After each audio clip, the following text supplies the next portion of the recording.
Today, we're going to be taking a look at some of the FNAF fan games that truly understood what makes horror work. From relentless tension to unforgettable scares and atmospheres that keep you on edge from beginning to end, these games know exactly how to terrify their players. Some of these prove that true fear is about far more than just jump scares, so let's dive into them.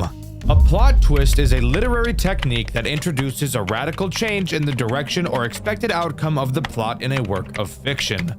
Now tell me, can you think of a horror game that pulls off an insane twist? Maybe Resident Evil 8 in its crazy twist comes to mind. Now let me ask you another question. Can you name a FNAF game with a crazy twist? A twist so cool you have to sit back and think, wow, that was pretty sick. The game I'll be covering today has one of those twists, and I'm incredibly excited to share with you the amazing experience I had while playing Showman's The Awakening. For those of you already familiar with this game, you may know that it actually has a game that came before it. Kinda. Years ago, the same developer released a game called Phobia: The Awakening, using the Wiggles as inspiration for the characters. Well, turns out the dev wanted to remake their game using their own original characters to continue the story, so now here we are with Showman's. This may lead you to ask the question, if I've already played Phobia, is there even a point to playing Showman's? And trust me, this is a question I've asked myself.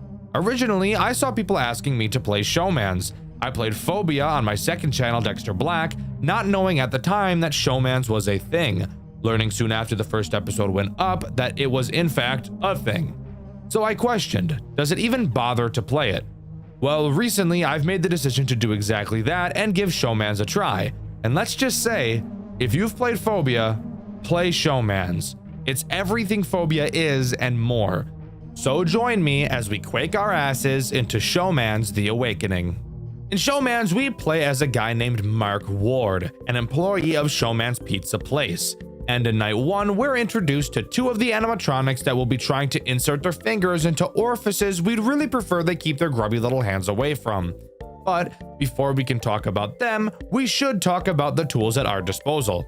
Something really interesting you'll notice about the office is that you're able to look everywhere. Up, down, left, right, behind you, below you. It's actually really cool. It's really the first thing I noticed jumping into the game. The reason for this is actually because Showman's wasn't created in ClickTeam Fusion like most FNAF games are. Instead, it was created in Blender, which is what most FNAF games use to model their characters, and is something I also had no idea could be used to program a game. So that was pretty cool learning for the first time. Anyways, you'll see two large hallways on your left and right, which you can light up using buttons on your desk. In front of you is this lady. Hey, hottie. She's not hot, I'm not even gonna lie, she's not even bad. Who we'll be talking about later in the video. And if you look behind you, you'll be able to see the clock where you can tell how much longer of the night you have to get through. Oh yeah, and of course, there's cameras, because it really wouldn't be a FNAF game without those. With that out of the way, now we can talk about the first two threats this game introduces, Johnny and Harry. Now I know, those names aren't very normal sounding when thinking in terms of Five Nights at Freddy's, when usually we're having names so utterly stupid you'd be forced to think they were a fictional character.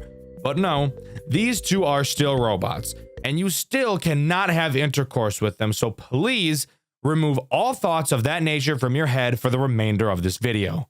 Johnny and Harry both start from the show stage and do the exact same thing. Johnny will move through the cameras to your right hallway, and Harry will move through your left hallway, where they will then enter what I'm going to be calling their attack mode. During their attack mode, they have 5 phases. Each phase has a sound cue, and it's important that you're listening for them. With each phase, they'll move closer and closer towards your office, with the final phase having them walk up to you. Obviously, you can check their distance by flashing the light at them, and by doing so, you will also temporarily stun them in place. However, I would highly recommend you don't turn the lights on when they're in the hall, as I personally feel it's much more efficient to just let them attack you so they can piss off as fast as possible. Every time Johnny or Harry enters a new phase, their eyes will glow for a short time after their sound cue plays. So when you hear it, you can just turn in the direction to double check that they've moved. On these earlier nights, you really don't have to be super careful with them. Flashing lights and not counting sound cues isn't really important since they're your only threats. So I'll get into a bit of a better strategy for them later on. However, once they enter your office, you'll have to quickly throw on a spare mask to fool them into walking away, just like the animatronics from Five Nights at Freddy's 2. And that's really it.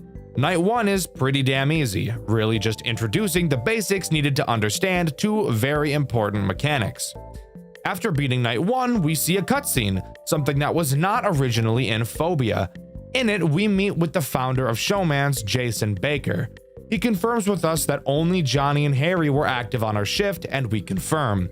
Apparently, this should not be happening, and it's a known issue. So that's good at least. Jason tells us that a previous employee mentioned more characters moving, which in all honesty doesn't bode well for my anus, given the fact we still have 5 more nights of this to deal with. But we get our things and go home for the night, only to come back to work in the morning. Night 2 introduces 2 new animatronics, and let me tell you, this is where the game starts to show how much of a pain in the dick it's about to become. The first character we should talk about is the fine shite sitting in front of us, Peggy. Peggy reminds me a lot of the scrapped animatronics from Five Nights at Freddy's Pizzeria Simulator, just given the fact of the way she moves subtly like them. She also reminds me a lot of what Anissa's husband really doesn't want her to do to him. Whenever you're not looking at her, whether that be checking on the cameras, looking at the hallways, or checking the clock behind you, Peggy has a chance to advance phases. You'll be able to see her start by looking down and slowly transfer through the phases until she's ready to attack. In order to reset her, all you have to do is flip the breaker switch on your desk to shock her and she'll reset.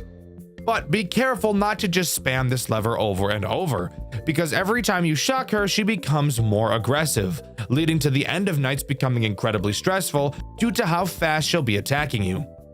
Cap'n Cackle is the other menace introduced on Night 2. He is this game's Foxy. If you couldn't tell by looking at him, he's a pirate, just like Foxy. Also, he looks like he's cracked out of his fucking mind, zooted to the fucking moon. Seriously, look at this geeked out motherfucker. Holy shit, bro hasn't slept in 18 days. Look at those eye bags. What the hell happened? Stop looking at me, dude.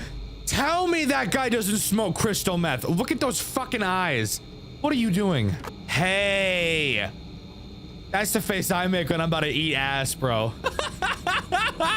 Anyways, similar to Foxy, he'll have several phases on camera 6. Watching him will slow his progression and even in some cases make him go backwards. If he happens to leave camera 6, he doesn't do exactly what Foxy does. Instead, he'll just start moving through your cameras like any other character would, albeit very quickly. If you manage to stare at him in one of those other cameras, he will go back to camera 6, where you can continue oogling at him to make him stay put. Both Peggy and Cap'n Cackle work very well together, and the same goes for Johnny and Harry. We have 2 other central characters left to introduce, and you'll notice that those 2 also work very well in tandem with one another. This is something I need to give this game praise for. It is so incredibly good at introducing new mechanics in a way that's stressful, yet engaging and fun. You introduce Peggy, a character that moves when you don't look at her, and Cap'n Cackle, another character who moves when you're not looking at him. And because these 2 characters are in different places, it forces you to learn how to balance them together. God, it's so fucking cool. Similar to last night, this night also has a cutscene after completion. In it, we're seen walking to the exit of the building. We hear a noise and quickly turn around to see an unknown animatronic staring back at us. It stares for a while before turning around and walking away. This is a character we haven't yet seen. Even the characters we'll be talking about on later nights can be seen on the cameras all the time, but this one can't. Keep him in the back of your head as he'll become important later. For now, let's move on to Night 3. Night 3 only introduces one character, but it also introduces another incredibly important mechanic, that being your vents. The animatronic introduced on Night 3 is Tony the Chef. He will enter your vents. You'll notice on your cameras that you have 3 camera vents. Tony can enter 2 of them, those being either camera 12 or camera 11. In these vents, he will have multiple phases he will move through before attempting to enter your office. With each movement, a very quiet sound cue will play, a stark contrast to Phobia where the sound cue was very noticeable. By double-clicking on a vent cam, you can lock the vent. Locking a vent uses no power because the game has no power to begin with. Praise God.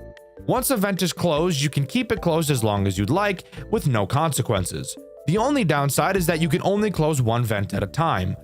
So this night really isn't all too different from night 2. Well, now's the time when I want to talk about sound cue counting with Johnny and Harry, as it's this night where you'll probably want to start getting used to doing that. As I mentioned earlier, Johnny and Harry each have 5 different phases in your hallway. The first is when they initially enter the hallway. You'll be able to tell because you can see their eyes in the hallway for a brief moment, and because you'll be able to hear their big ol' feet stomping around, kind of like I want Toy Chica to stomp on my testicles. Once one of them enters your hallway, you can stop checking on them and focus on listening. Start a mental count of 3 in your head. All sounds in this game are directional, so that really helps. Whenever you hear footsteps on either side of you, decrease that side's number by 1. Once the counter reaches 0, you know that the next time you hear footsteps from that side is when they'll walk into your office to attack. Okay, 4 left, or 3 till he's at the last stage. 2 left until he hits door. Okay, 1 more. And he's at the line, he's walking the thin line. 1 more. I want to see how close I can cut it. Hi. Oh, yes. Yeah, that's awesome. Thanks for that. Doing this while they're both attacking you at the same time can get a little overwhelming, and on later nights they do like to attack together a lot. But if you can nail this counting strategy, they really shouldn't be too much of an issue. After completing night 3, we get to watch another lovely cutscene. In it, we're looking through the factory for who the fuck knows what. We open a crate and find a Johnny plush inside. Seeing this toy seems to trigger some primal instinct in us, and we pass the fuck out. Honestly, bro, probably not the greatest place to lose consciousness, I'm not even gonna front. We awake in another room, only to look up and see Showman. Scared as shit, we wake up from our slumber only to realize it was a short dream we had after we had passed out. There is clearly something mentally wrong with our dear, beloved Mark. We just have to figure out what it is. Night 4 introduces the man himself, Showman. Showman works in perfect tandem with Tony, also attacking your vents. Although, unlike Tony, Showman can only attack your camera 13 vent. However, he also fucking loves to do this at the same time that Tony is jumping penis first into your vents. Showman only has 3 phases in the vent before attacking, so notably faster than Tony. So while both of them are attacking your vent, you really have to be counting their positions to figure out whose vent you need to close first, because once again, you can only have one closed at a time. If one of those fuckers get into your office, they're gonna crank that soldier boy and clock you in the jaw. I'm just gonna go ahead and put this on and hope to God. Okay, so it didn't work. I couldn't tell which one was closer, bro. I thought the guy I had blocked off was closer. I couldn't tell. All in all, each character is incredibly easy to deal with, but because of how perfectly they all work together, it can lead to an incredibly stressful experience trying to play against all of them at the same time. However, never at any point throughout my playthrough did I feel like this game was unfair or that RNG was too much of a factor. This game, dare I say it, might have borderline perfect video game balancing. After completing night 4, of course, we get another cutscene. This one taking place before we go to work for the night. Before we enter our car, we get a call from Jason, telling us not to come in to work tonight. He says things are getting too dangerous and that it would be unsafe for us to go through our shift. We agree to not go in tonight, except the plot twist is that I fucking lied and we're gonna go in anyways, because we hate authority like a 16-year-old white boy from the suburbs. On night 5, we get a call from the phone guy, and let me tell you, he is absolutely pissed that we decided to come in for the night. He explains that anything in that building that moves will be demolished in the morning. He tells us to do whatever it is we're trying to do and get out, because they're not going to send anyone into the building to get us out. Other than that, night 5 is exactly what you'd think it is, just a much more difficult version of night 4, really testing your reflexes and especially your nerve control. But on this night is when I have to bring up really the only problem I have with this game: volume. This game is actually the loudest fucking game on planet Earth. Holy shit, everything makes noise, and it makes a damn lot of it at that. There are typically ambient sounds in FNAF games, but for the love of God, this game plays intense music throughout most of the night, and it is loud as dick and balls. Want to hear the best part? As you get closer and closer to 6 a.m., the music adds more components and gets even fucking louder. This really doesn't help when so much of my strategy revolved around listening to sound cues. It's fucking crazy just how loud this game is. Now granted, was this something that was intended? Most definitely. And I'm not even saying that it's a bad thing, because obviously inherently it isn't. I was still able to beat the game just fine, and I feel like most other people would be able to beat it just fine as well. But this is something I couldn't not talk about.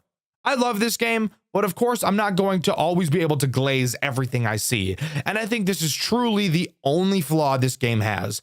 But hey, who gives a fuck about what I think? Let's move on to the cutscene, baby. Let me just say, I love this cutscene. I think everything about it is great. The pacing, the acting, everything is just so good that I don't want to ruin it by just talking about it. I'd much rather just show you.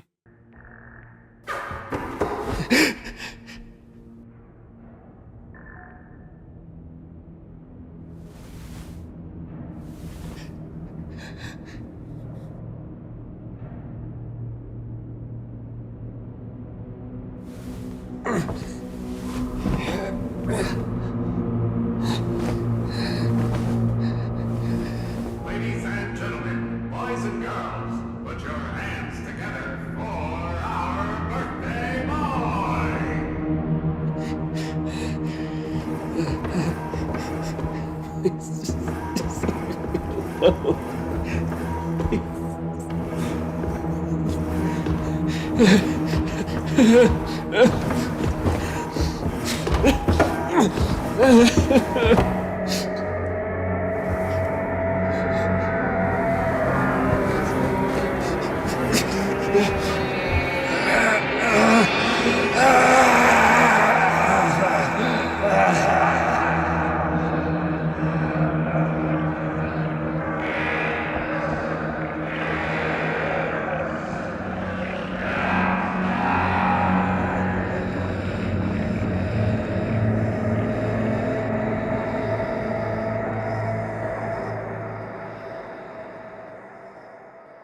Well, god damn.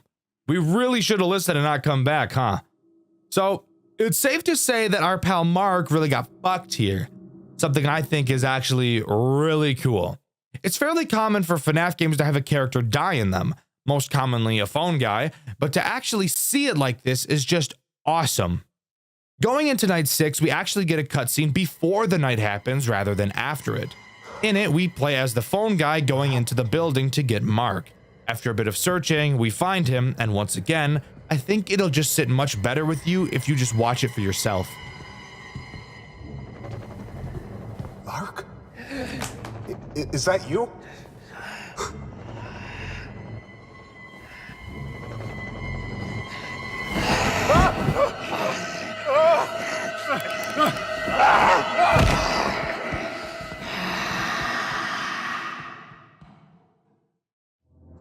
You shouldn't have went in there, bro. You shouldn't have went in there, bro. You shouldn't have went in there, bro. You should have done that shit. Oh, fuck. Oh, God. Oh, God. Oh, my God. What do I do? Keep yourself together. Are you fucking me? That's right. Turns out Mark isn't dead, but is just kind of possessed.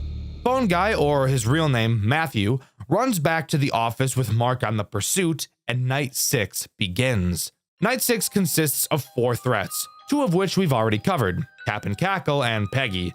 However, you'll immediately notice that they both look pretty fucked up. Why is this? Well, turns out by demolish the animatronics, they really meant set the whole fucking building on fire. Because once again, it wouldn't be a FNAF game without a fire, right? Oh yeah, and of course, they are way more aggressive. Another thing you'll notice immediately is that we're stuck with the flashlight instead of the building lights. And let me tell you, as I'm sure you can already see, it is dark as fucking shit in this goddamn building with no lights. Of course, your flashlight has power, so you'll have to use it sparingly. You'll need to use it to check the hallways and to even be able to see Peggy in front of you. This honestly adds a whole new level of fear to this game, mainly with Peggy. I never got very good at telling when she switched positions, and to now have it where I can't even naturally see her just added a whole new fear factor, and I love it. The other two threats are the animatronic we saw in the post-night 2 cutscene, dubbed the Figure, and Mark himself, which is honestly one of the coolest twists I've ever seen. Having the character you've been playing as the whole time flip like this, it's insane. It's honestly one of the coolest things I've ever seen come out of a FNAF game.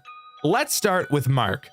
Mark works the same as Harry and Johnny, except I feel like he's even easier. He can attack from either of the 2 halls, and unlike Johnny and Harry, you cannot see his eyes. He's also much quieter. The reason I think he's easier? Well, you don't have to do any mental counting to tell when he's going to attack, as he has a totally unique sound cue for when he enters your office. So as long as you've got fast reflexes, it's really just a game of waiting to hear the sound cue and putting on the mask.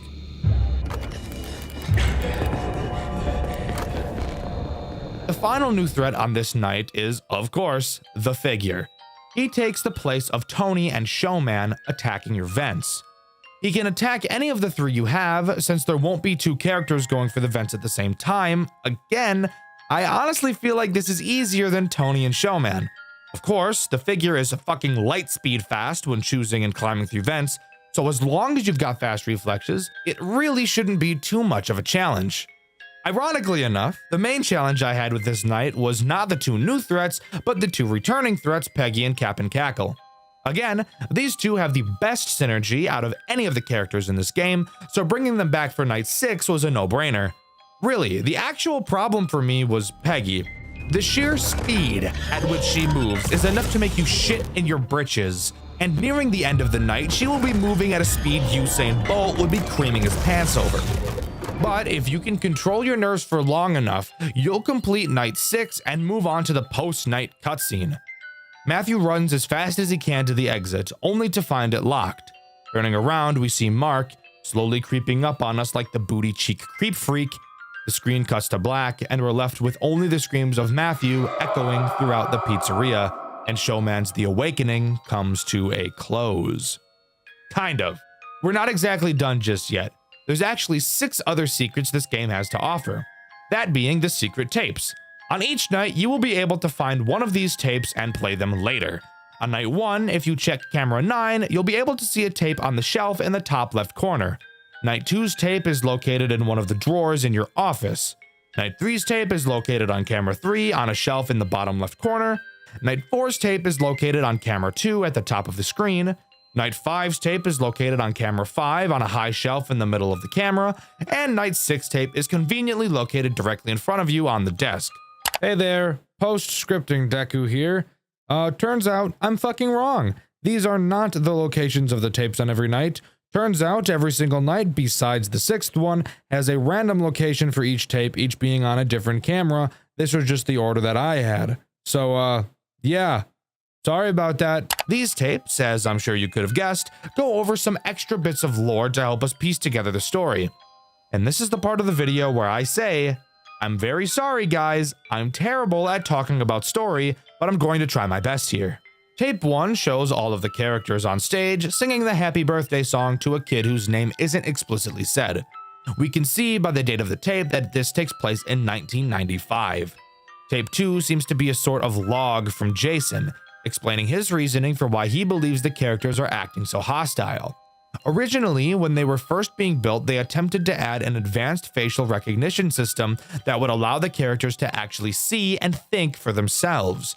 Although the system never ended up working as intended, they wiped the idea from their systems. Well, guess what, fucker?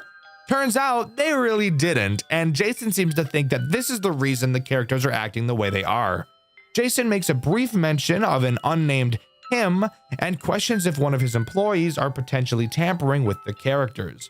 I'm guessing that him is referring to either Mark or the Figure. Tape 3 shows 2 guys working on Tony. They're talking about how these robots should be scrapped because of how old they are, and then the guy in the back says a sentence that I literally cannot for the fucking life of me decipher. Like many other things in this game, the static that plays during these cutscenes is so fucking loud I can't hear anything except it.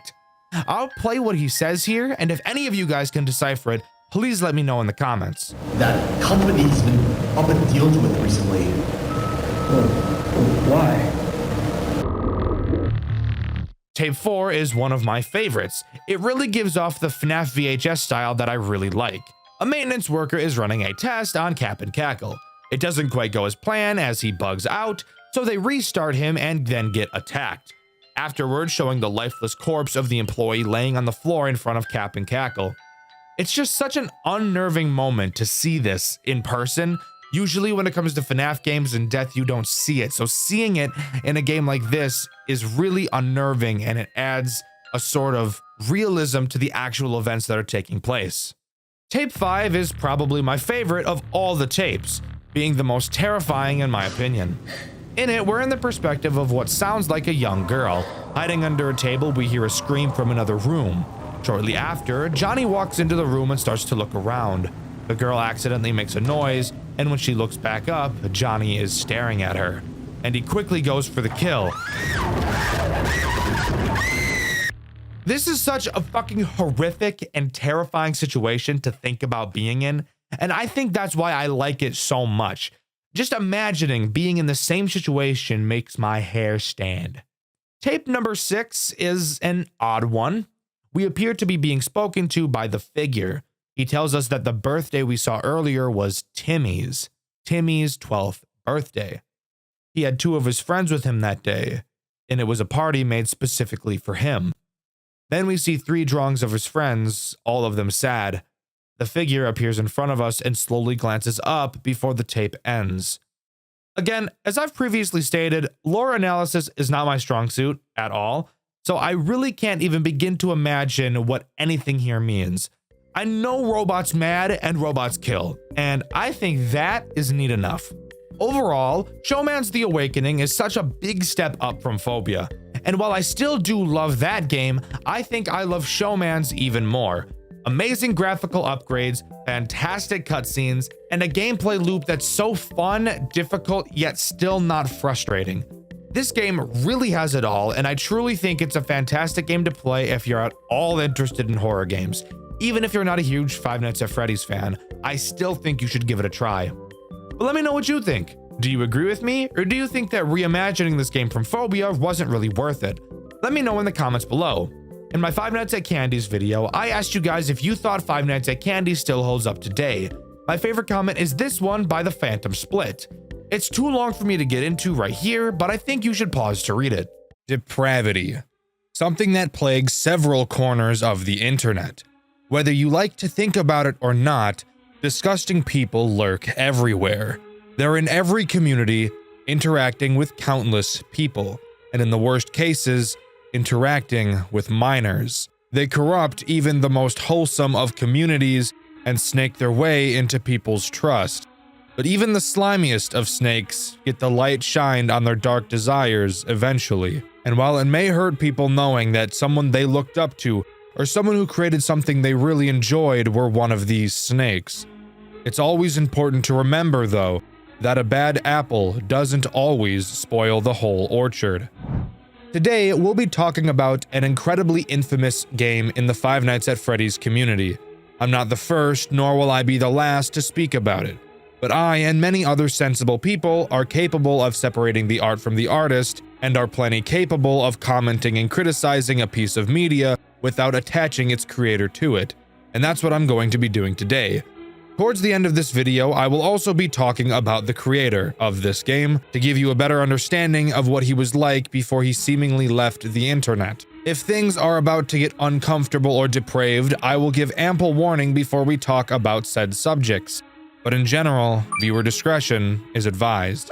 Come with me as we dive into the sick and depraved world of Dormitibus. But before we talk about the disgusting story of this game that would make most normal people want to throw up, we first have to talk about the actual gameplay, which I'll tell you is definitely something. I'll let you be the judge of whether or not it's actually good. There's no better place to start than Night 1, which I will mention, Dormitibus takes a different approach to nights than most FNAF games. Generally speaking, FNAF games have 5 nights, corresponding to 1 work week on the job, with a typical 6th day of overtime and 7th optional night to round out the week. Since in Dormitibus we play as a character who isn't actually working anywhere, Dormitibus is not tied to a typical week, instead having 10 nights rather than the typical 6. So let's dive right into night 1. Let's start by talking about this goofy-ass office. You can travel from one side of the office to the other. One side of the office lets you look at your cameras, and the other side of the office has literally fucking nothing. But I'll go over why the useless side of the office is technically not useless in a moment. Another question you may have is, why the hell do we run under the table to get to the other side of the room when there's plenty of space on both sides of the table to walk around? Now you see, the answer to that question is fuck you. But now let's actually talk about some animatronics. As usual, I will explain each animatronic as they're introduced into the game, and on night 1, we only have one animatronic to deal with, that being Havoc Freddy. Try your best not to focus on these goofy-ass designs. They have their own charm, in a way. Havoc Freddy is one of the most simple characters in all of Dormitibus. Freddy will move throughout the cameras, slowly inching towards your office.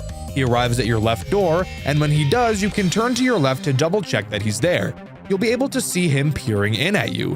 When he's there, you'll need to run to the other side of the room. At that point, he will almost immediately go away. I have no idea why this scares him away. I guess he's brain dead, but I'm not going to complain about an easy mechanic.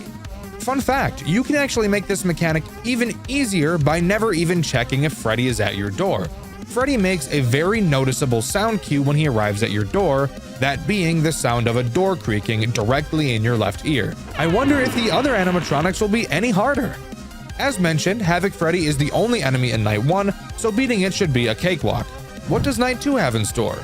Well, night 2 doesn't have Havoc Freddy present, and this is where I want to bring up something about this game that I actually think is pretty cool. In most FNAF games, as the nights go on, more and more animatronics will be added, and on top of that, they will become more and more aggressive. Dormitibus takes a different approach. Because of how many characters there are, it would not be possible to deal with all of them at once if their AI levels were super high. So instead, the game experiments with animatronic combinations, pairing a few animatronics together, rather than throwing all of them at you at the same time, which I think is actually pretty cool.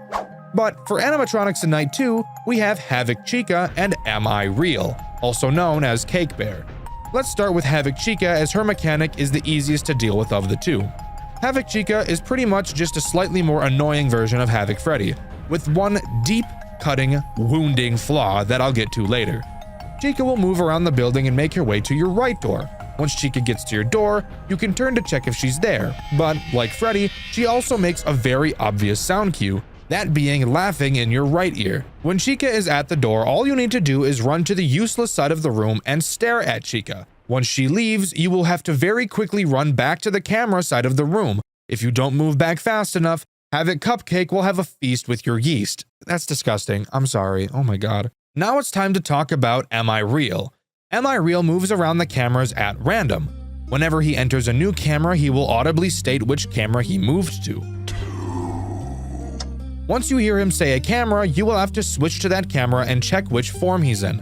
Am I Real has two possible forms, one form being Am I Real, a gross Springtrap looking design, and the other form being Cake Bear, a much more normal Freddy looking design.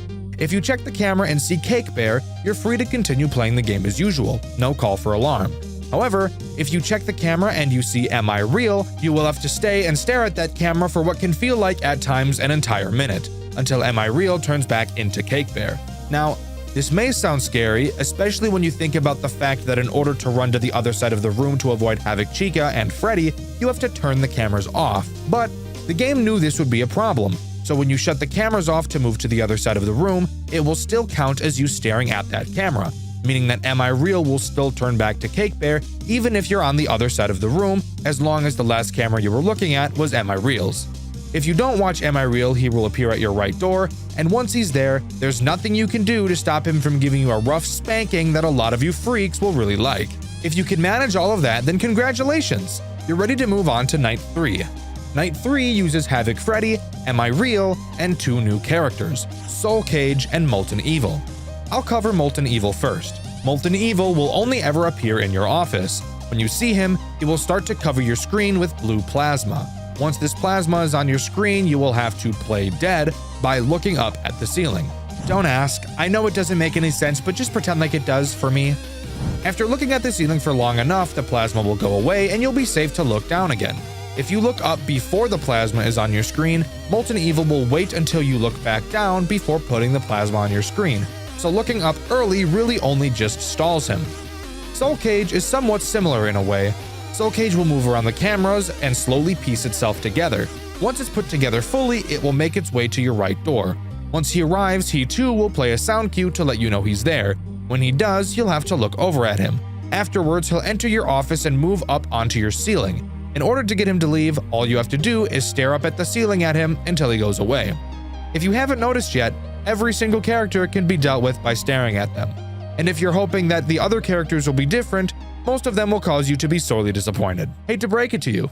Wait, who am I kidding? I love breaking bad news. Night 4 only introduces one new character, but the returning characters are Havoc Freddy, Havoc Chica, and Am I Real? The new character is Havoc Puppet. Havoc Puppet moves around the cameras and makes its way to your back window, which is located right behind your computer. Once Havoc Puppet appears in your window, it will make a very noticeable sound cue. At that point, all you have to do is turn around to your window and stare at it until it goes away. Are you starting to notice a possible game mechanic flaw with Dormitibus? Literally every character is answered by looking at them, and that's literally it. Hopefully, we get a new character soon that's at least a little different. Holy fucking shit, this new character is bullshit. Okay, let's take a step back and relax for a second. Every character up until this point has been Baby Caca easy mode. Night 5 consists of Soul Cage, Havoc Puppet, Am I Real, and the two brand new Wombo combo, Havoc Foxy and Golden Call. Havoc Foxy and Golden Call are pretty much one and the same, as one of them really can't work without the other. Havoc Foxy is on camera 5, something I thought was weird because the phone guy on this night says that he's on camera 4, which is just flat out wrong, but let's move past that. Havoc Foxy has 3 phases on his camera, which the final has Foxy standing out of his curtains. You can slow down Foxy by watching his camera, and this will become very important because you want to avoid his 3rd phase as much as you can. However, this can prove difficult because of one character I'm sure you've already thought about, Am I Real? With Am I Real hogging most of your camera time, Foxy is free to butt-fuck you as much as he wants. Once Foxy reaches phase 3, Golden Call comes into play. After reaching phase 3, Golden Call will send a voicemail to your computer with a Trojan virus attached. In order to remove the Trojan, you'll have to type in a password. How do you get the password? Well, this is when phase 3 Foxy becomes important. While in phase 3, Foxy will be holding a sign with the randomly generated phrase on it. You'll have to read the phrase on the sign and find the longest word. The longest word will be the password you need to get rid of the Trojan. Once you remove the Trojan, you will have to very quickly run to the other side of the office and watch the right side door as Foxy will soon be approaching. Once Foxy peers in, all you have to do is stare at him until he goes away. Afterwards, you'll be free to go back to your cameras and resume business as usual. Congrats! You've successfully survived a Golden Call attack. Are you stressed? Well, you should be because you're going to be seeing a lot more of that. Again, the real problem with Havoc Foxy and Golden Call isn't really their mechanics. That's fine. The problem really comes down to Am I Real? Again, Am I Real constantly requires your attention as he moves around the cameras often. Just by himself, he'll take away from your time stalling Foxy, and once you get a Trojan, you'll have to stop looking at Am I Real to find the password. But not watching Am I Real will get you killed really easily. Generally speaking, from my experience, you want to drop everything for Golden Call, get the password in as fast as you can, quickly switch back to Am I Real's camera before running to the other side of the room to watch Foxy. I feel like this will give you the most success. Night 6 includes Havoc Foxy, Havoc Chica, Molten Evil, and Am I Real. While that alone may sound like a very unfun time, just wait until I introduce the next most frustrating character on the planet, the BOA, or as I like to call it, Boa, aka Boa Bitch Boy. Boa starts in a box on the cameras and slowly emerges from it, afterwards making its way to your right door. Once there, it will give you a sound cue. When you hear it, you will need to quickly move to the other side of the room. Something pretty interesting about Boa is that he actually speaks to you. If you're running to the other side of the room, Boa says this. Once you get to the other side of the office, just like most characters, all you have to do is look at it. You might be wondering why this character is so frustrating if he acts exactly the same as Havoc Chica. Well, the answer to that question is simple. Boa Bitch Boy sits at your door for approximately 17 years, and that number came from countless hours of crunching the numbers, analyzing algorithms. I promise it's very accurate. That's seriously why Boa is such a difficult character to deal with. Mixed with all the other characters that require so much of your attention, having a character that requires double or maybe even triple the amount of time can feel like a purgatory. But if you can handle that, you'll be on to Night 7. Night 7 contains Soul Cage, Molten Evil, and the deadly Wombo combo of Havoc Foxy, Golden Call, and Am I Real? No new characters on this night, but I'm sure it's just so that players have some time to find some strategies that can fend off the Butthole Trilogy gang. Night 8 is where this game cranks the dial up to 1,000. While it introduces no new characters, the combo of characters present is enough to make any grown man cry. I know I did. Night 8 consists of Havoc Freddy, Havoc Chica, Havoc Foxy, Golden Call, Am I Real, and the icing on the cake, the Boa.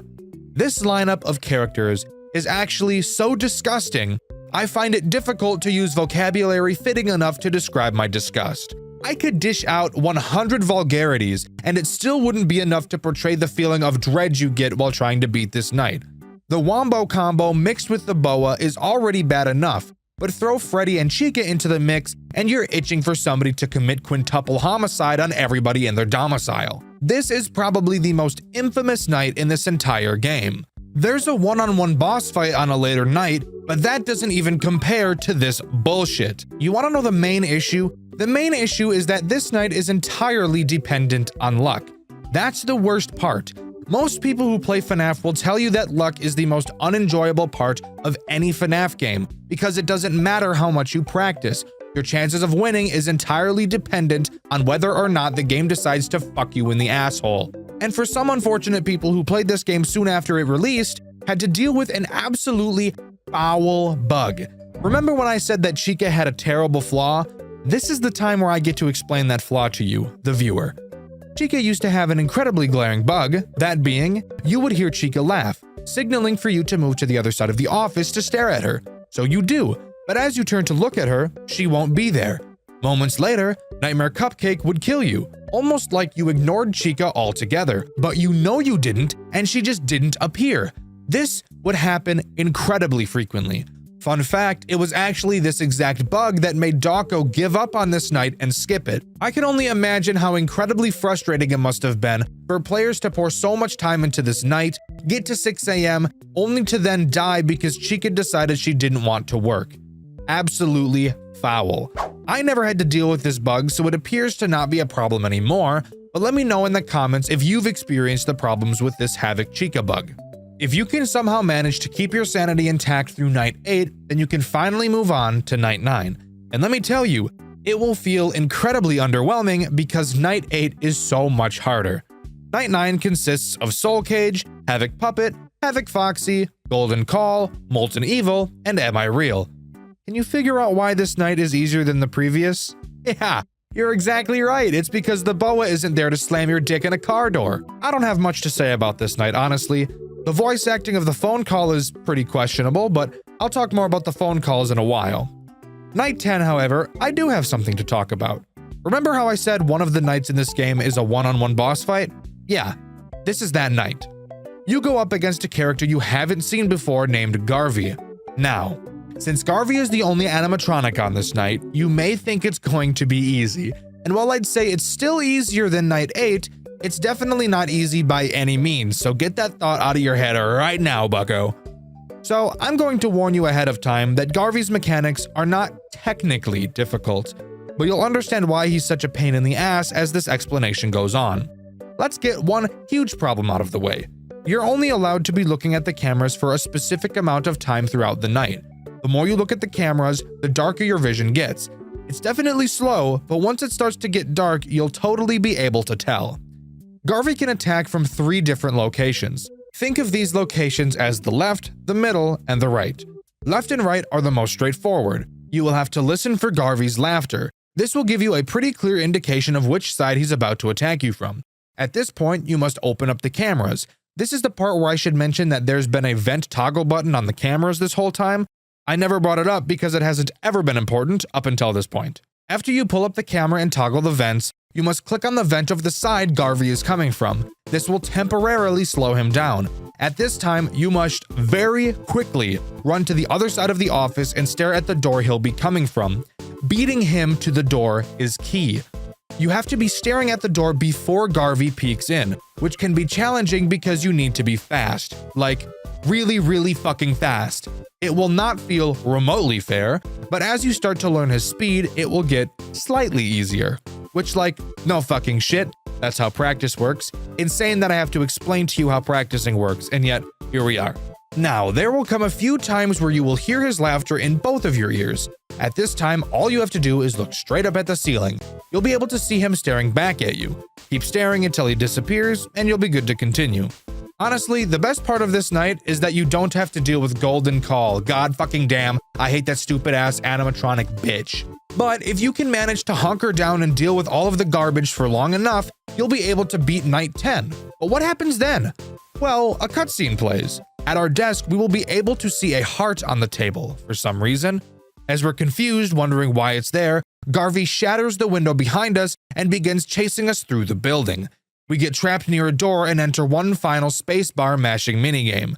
The screen cuts to black and we're shown a gravestone of a John Wright, stating brat, scum, waste of air. So, that might seem confusing to you. So I suppose it's time I explain a bit about the lore, huh? Bear with me, as this is not one of my strong suits. So that John Wright on the tombstone is us. We've been playing as John Wright, as is mentioned in the Night 1 phone call. A man by the name of Peter is the phone guy, and he's the one calling us throughout the nights. He claims he used to be a security guard at Freddy Fazbear's. On night 1, Peter explains that we're dead and in a sort of purgatory, with several monsters roaming the buildings. And these monsters are supposedly our childhood friends. The reason why we're in a Freddy Fazbear's-like location is because our mind shapes the purgatory based off of the things we've seen, which could suggest we either worked at a Fazbear's location before, or at least have a strong tie to one. Peter says we can escape this purgatory, but he needs our help. He says to grab an audio tape that should be on the desk next to the fan. This is also where we learn that there is a tape that we need to collect on each night. All tapes, aside from the first, will appear randomly on one of the cameras, and I'll get into these tapes later. On night 2, Peter explains his theories about why we're being hunted by the animatronics. He believes that someone or something tried to manifest these ghosts into physical bodies. That attempt clearly failed, which is why all of the characters look so fucked. Peter believes that because we are ghosts, we have a plasma of sorts that the animatronics need to survive, and that's why they're trying to eat us up like a gourmet steak. We don't get the next meaningful piece of information from Peter until night 5, where he tells us that Golden Call is his own physical remains. That means we've identified one of the animatronics trying to attack us, and we'll soon be able to find out who everyone else is as well, but we can cover that later. Peter tells us that the tapes we've been collecting are memories from our traumatic childhood. Peter mentions how an ominous he is also on these tapes, and I'm willing to bet that this he is Garvey. Peter thinks that collecting all of these tapes will allow our friends to move on and become regular ghosts, not being trapped in this purgatory with us anymore. On night 6, Peter explains to us that he has tapes too in his version of the purgatory, and that both his memories and ours are in one way or another tied to Freddy's locations. He says he missed a few of his tapes because you only get one attempt. The first 10 days in the purgatory decide your fate. Missing one tape is the difference between a chance at escape and spending eternity fending off your suffering dead friends stuck inside of robotic bodies. Peter begs us to collect the tapes and free everyone because he can't anymore. On night 7, Peter says the animatronic sleep cycles are all out of whack. He's been doing this for years while stuck here and was able to find a pattern with their sleep cycles. But out of nowhere, once we came here, those cycles started to change for some reason. Peter mentions he found a key and tried to use it on the exit door, but it didn't work. He says he'll update us as soon as he can. On night 8, we get some pretty crucial information. Peter has found another key, and he believes something may happen soon. He says we probably don't have any keys in our purgatory because he thinks the keys are linked to a specific trauma he suffered. He also thinks he knows why the animatronic sleep cycles are messed up. Apparently, we brought something into this world, and it's big. with loud footsteps causing the characters to wake up when they're not supposed to. Peter says that if this thing we brought in is what he thinks it is, that we're all sorts of fucked. And of course, knowing what we already know, we can take a pretty good guess at who that might be. Night 9 is where we get to hear Peter's final moments. The monster we let enter this world is exactly who Peter thought it was. Garvey. Garvey has been tearing all of the monsters in Peter's purgatory into pieces. Peter knows that we apparently know who Garvey is. He tells us he's hiding behind the curtains where Foxy is, and that Garvey is coming for him. He tells us to get the keys, and the call ends. The 2 keys he's mentioned can be found. The first on night 10 in the same location where you find the tape on camera 5. The second key requires me to tell you about a night I have yet to mention, night 11, aka Nightmare. No matter how good you are at FNAF games, nothing will prepare you for just how surprisingly difficult this night really is. They cranked the AI for these characters on this night up to 10,000. Holy shit, it's insane. From 10 a.m. to 5 a.m., you go up against Havoc Freddy, Havoc Chica, Havoc Foxy, Havoc Puppet, Golden Call, The Boa, Soul Cage, and Molten Evil all at the same time. This has to be one of the most stressful challenges I've ever attempted. It is ridiculous. The sheer speed you have to even get close to beating this night is ridiculous. You quite literally have no time to rest for even a second. There is constantly something happening, and it's enough to give any grown adult a seizure and kill them instantly. But that's not even the worst part, no. The worst part comes at 5 a.m., when Garvey comes and kills everyone, and you're yet again thrown into a final, even more difficult Garvey boss fight for the last 2 hours of the night. If you thought he was quick before, boy, you better be Usain Bolt, because you need to be doubling your speed. It is insane how fast you really have to be if you want to be able to complete this night.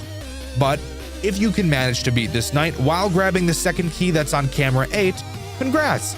You're almost ready to achieve the good ending. There are a few prerequisites required to get the good ending. The first is getting the 2 keys. Check. The second is collecting all of the tapes. Check. The third is beating night 11. Check. The fourth is listening to the 10th tape. Come to think of it, we actually haven't dove into the tapes yet, so we'll do that now. But here's that warning I mentioned at the beginning of the video. The topics that take place in these tapes are highly disturbing and are one of the main reasons why this game is so controversial. Viewer discretion is heavily advised. The 10 tapes you collect throughout Dormitibus tell the story of Garvey Wright, John Wright's, our character's, brother. The tapes go over Garvey's plan to murder several children and stuff them into the suits in his father's establishment.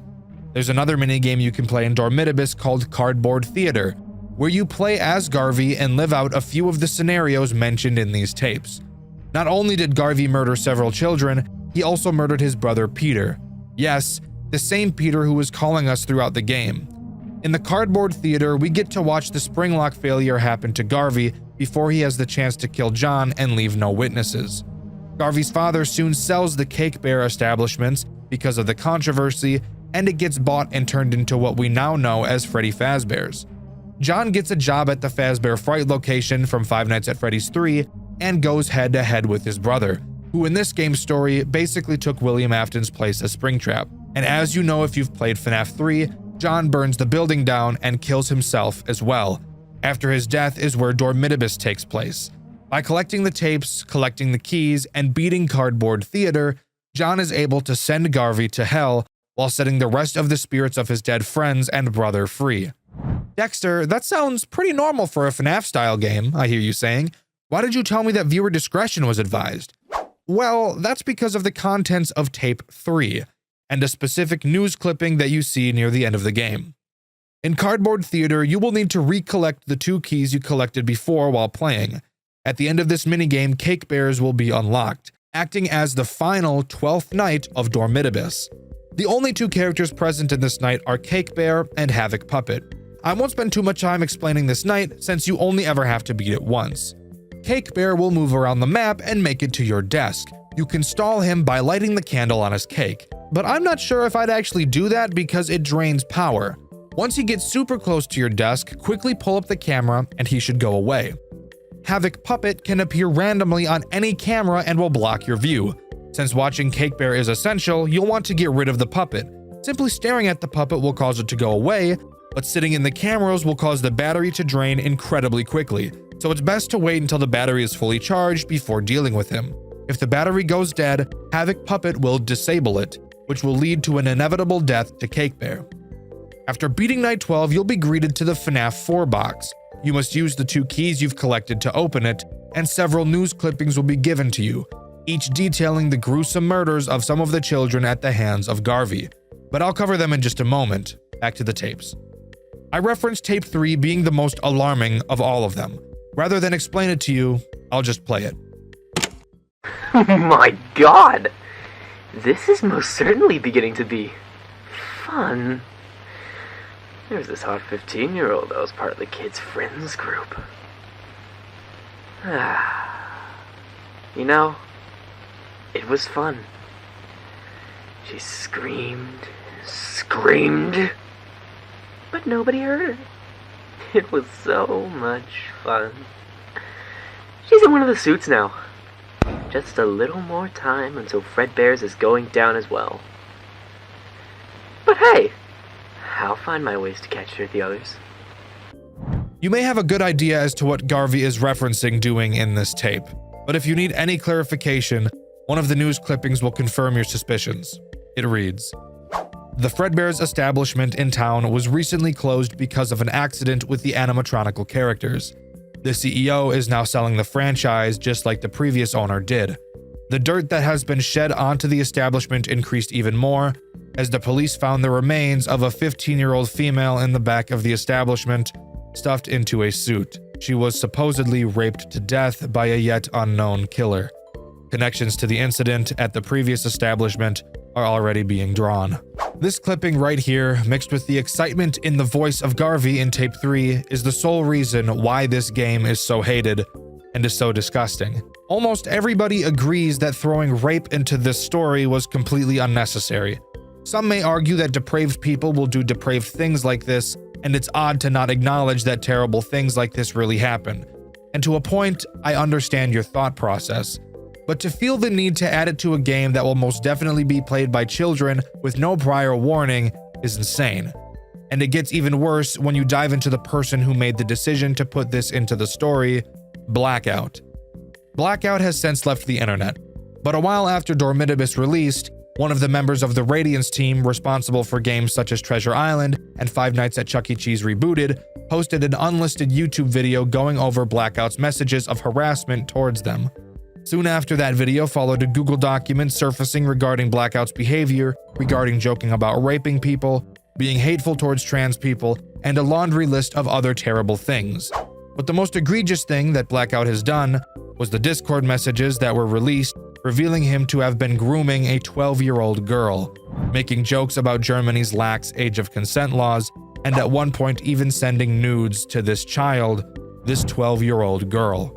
After all of this unfolded, Blackout went on a hate brigade full of harassment and eventually left the internet, thanking his supporters that he for some reason thought he had. Now going to his Game Jolt page reads one message. "Jesus Christ, just leave me be. I don't want to live in your heads rent-free. I've moved on, and you should as well. Bye." And with that, that's where the story of Dormitibus ends. A game that could have been something amazing, with a story that was really promising, soiled and ruined by a disgusting, perverted pedophile. Again, I encourage everyone to try their best to separate the art from the artist, but if you can't do that, then I'd recommend checking out the remake of Dormitibus that was made by some very talented creators if you're still interested in seeing what this game has to offer, minus all of the disgusting and unnecessary perversions. But let me know what you think. Taking out the disturbing lore and separating Blackout from it, what do you think about the gameplay of Dormitibus? Do you really like it, or do you feel like it's pretty lazy? I'm interested to hear what you all have to say. Crack cocaine. Have you ever thought about trying it? Have you ever tried it? I haven't. However, I might as well have. After playing the game I'll be talking about today, I would imagine that I was acting the same as someone who was on cocaina, booger, sugar, crack, white shit. What is said game, you may be asking? Well, the game I'll be talking about today is called Graveyard Shift at Freddy's. This game is really fucking hard. I called Mary's Arcade the Dark Souls of FNAF fan games. This is the Elden Ring. Granted, I will be the first to admit that I'm absolutely terrible at FNAF games, no doubt about it, but I struggled more with this one than with Mary's Arcade, so eat my nuts, it's harder. Graveyard Shift at Freddy's also shares one glaring similarity with another game I've covered on this channel, A Shadow Over Freddy's. That similarity being, the creator of the game has removed it from Game Jolt and finding it isn't very easy. You guys hated it when I called A Shadow Over Freddy's banned, so I won't be making the mistake of calling it that again to avoid the outcome of you all pissing yourselves. But I will say that finding this game was a little more difficult than finding A Shadow Over Freddy's, since the developer of the game is doing everything in her power to remove uploads of it. But rest assured, if you look long enough, you'll find it. She can't beat all of us. The reason this game was deleted, as I'm sure you could probably guess, is because the creator is a slimy, greasy little hobgoblin degenerate. Of course, it's always the devs of amazing games who end up being the worst. Hint hint, Jonachrome. But I'll touch on that at the end of the video. Separating the art from the artist, Graveyard Shift at Freddy's is honestly a masterpiece. There's definitely some things about it I want to complain about.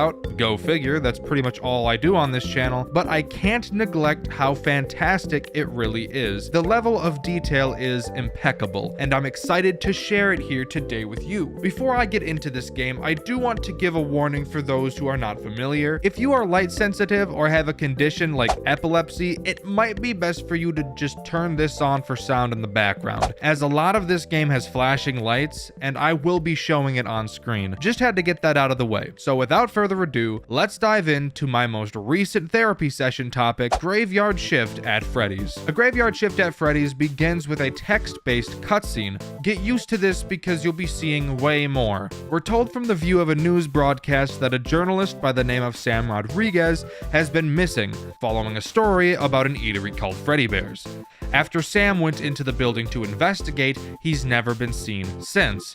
Fun fact, we actually play as Sam, so this indicates to us that this news broadcast must be happening sometime in the future. I will talk about the rest of these text-based cutscenes at the end of the video. I just wanted to really establish that we are playing as Sam right now. So again, I'll cover the rest of them and I'll recap this night's one, but for now, we're just going to talk about the game like I like to do. Night 1 begins and we open to our office. This is where I want to pause for a moment just to say that the graphics in this damn game, I'm not ever one to give too much of a shit about video game graphics. I care much more about gameplay and story. My favorite game is Undertale, and the graphics of that game are kinda ass, but god damn, this game looks great. Anyways, on night 1, we get a call from the owner of the restaurant. His name is Mr. Raglan. Raglan tells us about how the shift is going to work, of course, leaving out the fact that the animatronics move in typical FNAF fashion. The mechanics of this game are solid, I can't lie. There's not a whole lot to complain about, except one teensy tiny little problem. To start, we have cameras like any other FNAF game, and in our office we have a big ticket booth in front of us. At any time we can pull down a large metal door to block it off, and when we do, a hydraulics meter slowly goes down. If it ever empties, it will open back up. Once you open the door, that hydraulic meter will start to climb back up. Also in our office is a light that lights up the ticket window, which thankfully doesn't run on any power and we can use it as much as we want. However, you do have to pull down the glass covering it every time you push it, something I just found a little weird. On your desk, you'll find a router. If you switch through your cameras too quickly, which I assure you, you will be doing quite frequently, the cameras will begin to go, as Mr. Raglan said, quite funky. The screen just gets super pixelated and you won't be able to see dick. To fix this, you'll need to turn off the router in your office for a few seconds and then flip it back on. Super simple. If you look back in the cameras, you'll see an alarm button. This is used to stop animatronics.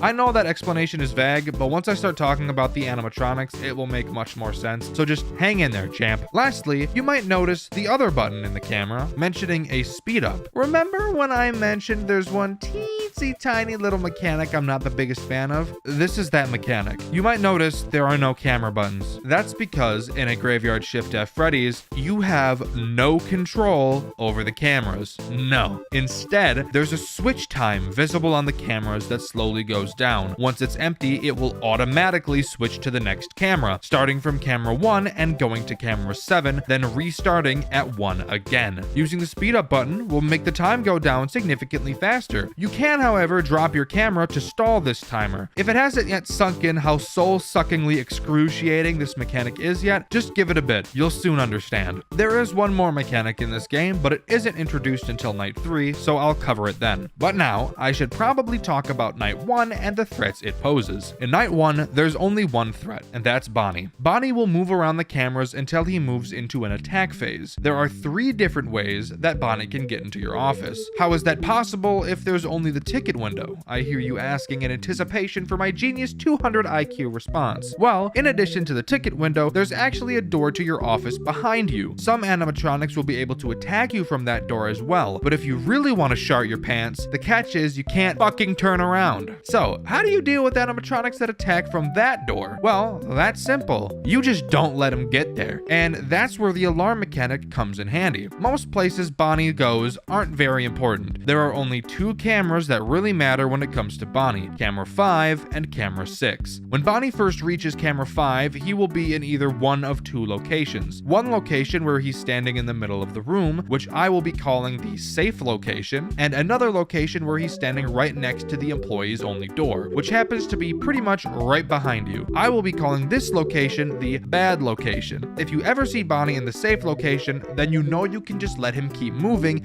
as he will always move into camera 6 next. But if Bonnie is in the bad location, you'll have to use your alarm to distract him, and when you do, he'll very creepily look at you, which I think is really cool, and once you use the alarm on him, you'll know that he'll move to camera 6. Once Bonnie has made it to camera 6, he once again has 2 locations he can be at: a safe location where he's standing far away from the camera, and a bad location where he's standing close to the camera and peeking around a corner or doorway. I can't really tell. It's kind of hard to see on cameras a lot of the time. Same with camera 5. If Bonnie's in a safe location, you can ignore him, and if Bonnie is in the bad location, you just use the alarm on him to distract him and set him on the right path. Sounds difficult? Well, keep in mind, you can't really check cameras 5 and 6 because of the stupid fucking timer. Once Bonnie makes it to camera 6 and is in a safe location, or has been distracted by the alarm, he will then skip camera 7 and go straight to your window. This is another point where I really just want to sit back and look at how amazing this game's animations are. When Bonnie, or any animatronic for that matter, comes to your window, the animation quality they have while doing so is incredible.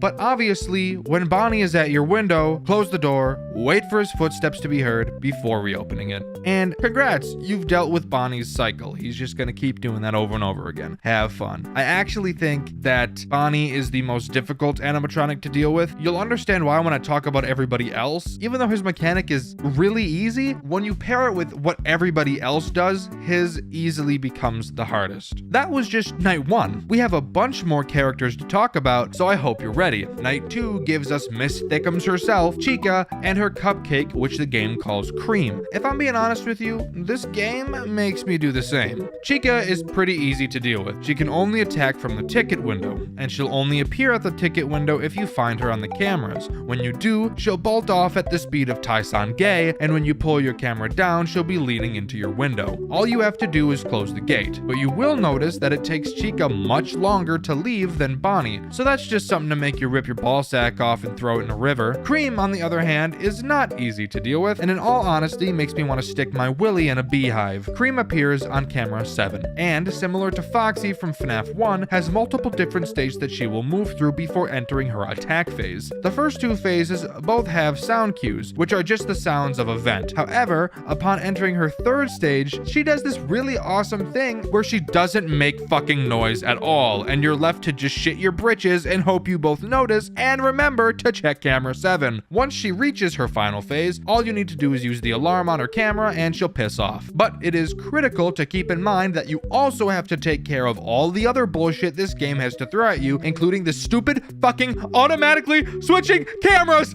I can't handle it. Night 3 introduces a character that makes me want to wipe my ass with sandpaper, Barry the Bat. Barry adds something that this game didn't need at all, something so atrociously frustrating that I want to rip all my teeth out, get dentures, and then rip all the teeth out of the dentures. Barry the Bat effectively acts as a music box. In a game where you can't fucking control which camera you're looking at, isn't that fantastic? No. Ding ding ding, we have a fucking genius in the crowd, guys. Barry the Bat is on camera 5, which I'm very grateful for, since that's also where Bonnie makes his dumb little idiot pick a path decision. So at least I can kill 2 birds with 1 stone on this camera. I should say that Barry's music box isn't literally a music box. Instead, music will be playing, and when music is playing, Barry doesn't move. However, the music is on a timer. After a certain point, which is indicated by a small little white bar, the music will stop, and you will have to turn it back on by going to camera 5. While the music box is not playing, Barry will make her way through 5 different states, just like Cream. However, there's also this really silly little side effect where once Barry moves forward a state, she will never move back for the rest of the night. That means that if the music stops and you're busy dealing with Bonnie, staring at Cream, waiting 8 centuries for Chica to leave your door, dealing with some bullshit that the other animatronics do that I'll be talking about soon, or just scratching her ass and smelling it, then Barry will just move her happy ass through all the stages, and there will be no way for you to make her go back. God, if you can hear me, please, just kill me. Can you do that for me? Thank you. Night 4 introduces Sheriff Slithers. Look at this little fucking goon. This little ugly, slithery shit. This little goop-ass snake. I just fucking... This motherfucker right here rapes me with that hat on. He rides me like a cowboy, ropes me up with a lasso, and stabs me with those little stupid boot spikes. I hate this little idiot so much I can't even describe it to you. This little moron right here is why this game is so goddamn hard. Let me explain. From a glance, Sheriff Slither's mechanic is simple. He will appear on a camera, and all you have to do is look at him for a small amount of time, and he'll happily go away. But, and this is a very large but, he can appear on any camera besides 7 at complete random. He makes a sound cue, but my god is it quiet. So quiet it might not even fucking be there. The amount of times I've died just because of this little dunce is immeasurable. His mechanic is so easy, but paired with every other mechanic you have to deal with that is also annoying as hell, this little guy becomes the straw that breaks the camel's back. I'd say I'd want to rip my hair out because of this guy, but I already have, and I've also waited for it to grow back just so that I could rip it out again. Fuck Sheriff Slithers, he's a bitch. But now I get to talk to you about Night 5, and if you know anything about the relationship between Night 5 and me in FNAF games, then you'd know I'm about to complain even more, because not only is our relationship toxic, it's also incredibly abusive. But I need to get this out of my system. Night 5 introduces the man, the myth, the used car salesman, Freddy, or who this game chooses to call Freddy Bear or Dreddy Bear in this night. Dreddy Bear, if I were to describe him to you, I'd probably say he's like if you took a pile of shit that's been pissed on, go ahead and throw it in the microwave for like 10 minutes while it's in a Ziploc bag, take it out, open up that puppy, stick your face right in it, and just take a big whiff. Just a long 8-second inhale. That is what Dreddy Bear is like in this godforsaken game. Freddy moves his way through the cameras like most other characters, except there's a really sick and totally awesome little quirk about him. Similar to Barry the Bat, there's no way to ever make Dreddy Bear move backward. Once he reaches your office, it's game over. Not even closing the ticket window will make him go away. You're just fucked. So, what you have to do is constantly look at him for as long as you can. He can't move while you're looking at him. Now, let's think about some things that could possibly make watching Dreddy Bear difficult, shall we?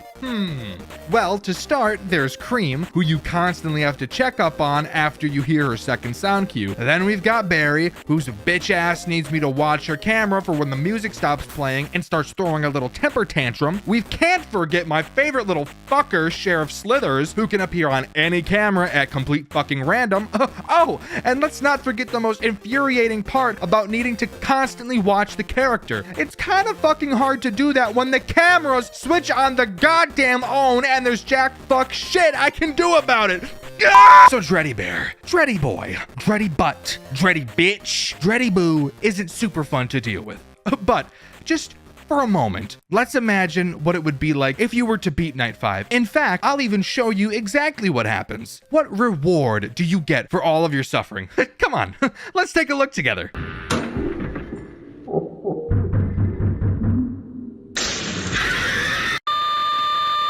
That's right. Dreddy Bear says, "Fuck yo goddamn window, little insignificant idiot," and just rips that shit right open and butt fucks you anyways. And yes, that is actually how the game ends. Is that not insane to you? Put aside the fact how badass the final cutscene looked, but just ask yourself, was it worth it? Because damn, rip main character. Imagine doing the impossible just to be fucked anyways. Absolutely crazy. Oh yeah, and in true FNAF style, there's also a challenge mode called Grave Danger mode, but I'm sure you could already have taken a guess. I didn't even pour a minute of my time into that bullshit, but that's what Graveyard Shift at Freddy's has to offer. But there are still two more things I want to talk about before we wrap this video up. The first thing I want to mention is the lore of this game. Remember at the beginning of the video when I said I'd get back to those text cutscenes?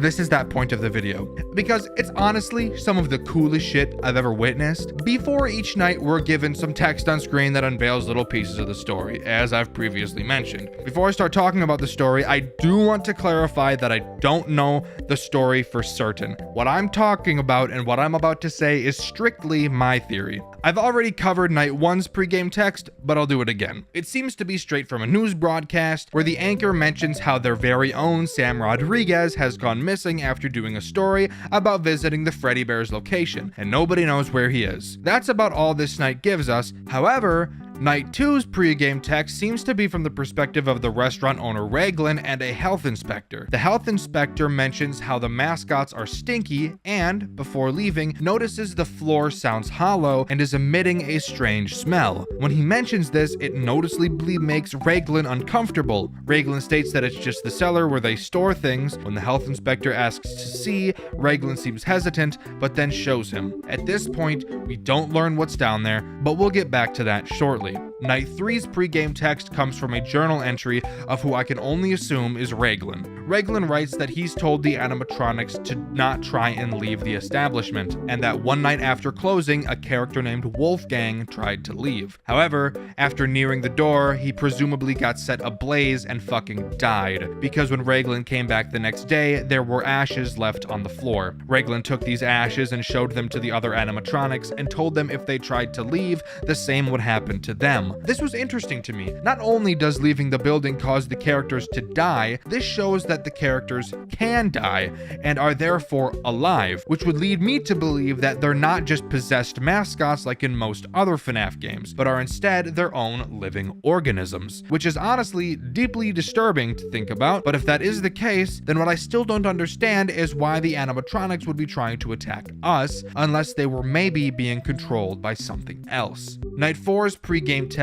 seems to take place between two parties, Sam Rodriguez's parent and their lawyer, and Raglan and his lawyer. They attempt to settle a dispute about where the missing Sam is, and his mother angrily lashes out at Raglan and his lawyer, saying how he just wants to see her boy again, claiming that Raglan's eatery has a known track record for disappearances, and that she knows Raglan is the cause of her son's disappearance. Night 5's pregame text reveals something crazy, though. It's another journal entry from Raglan, this time years after his last, in 2017, the year this game takes place. Raglan questions how it has gone this far, and that they should have gotten him by now, which could only be questioning how Sam has survived so many nights, and how he's surprised that the characters hadn't killed him yet. Raglan mentions how the system they have has always worked so well, which would lead me to believe that he had a plan to have Sam killed by the mascots, and that he has done this multiple times before. He mentions how back when he was in Sam's position years ago, he had made it this far, and on this night, Night 5, Freddy Bear appeared, except he looked and acted way differently. He mentioned how Freddy Bear was, quote, beyond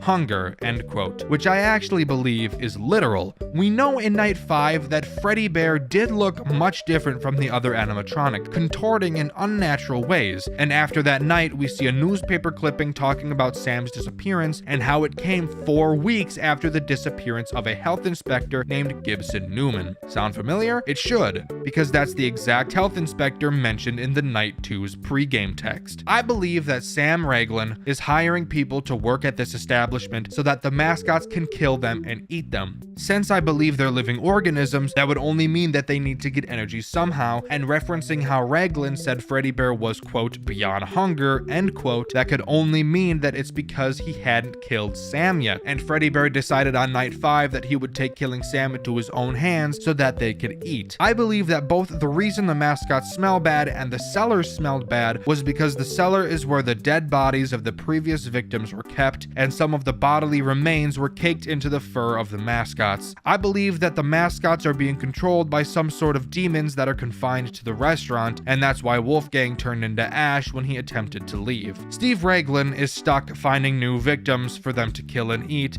so that they don't turn around and kill him instead.